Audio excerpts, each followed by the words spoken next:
পররাষ্ট্র উপদেষ্টার সাথে প্রেস সচিবের কথার কোনো মিল নাই।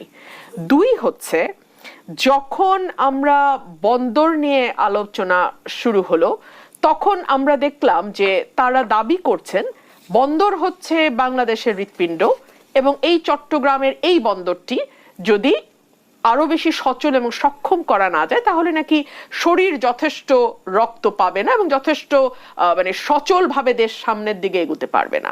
আমি রিপোর্টগুলো দেখছিলাম যে আচ্ছা কখন আমরা বিদেশিদের হাতে বন্দর দেই? সাধারণত বন্দরে বিদেশিরা বিনিয়োগ করে, বন্দর তৈরি করে, মানে টার্মিনাল, দুঃখিত, বন্দর মানে টার্মিনাল তৈরি করে, টার্মিনাল প্রথম কয়েক বছর তারা সেটা ম্যানেজ করে। তাতে কি হয়, একটা দেশ বিনা ব্যয়ে একটা টার্মিনাল পায় এবং সেটা রক্ষণাবেক্ষণ যেহেতু বিদেশিরা বেশ কয়েক বছর ধরে করে, কারণ তাদের কষ্টটা তারা সেভাবে তুলে নিয়ে যায়, যাতে বন্দরের ওই দেশের মানুষ যারা আছে তারা একটা দক্ষ জনবল হিসেবে বন্দরে গড়ে ওঠে। কিন্তু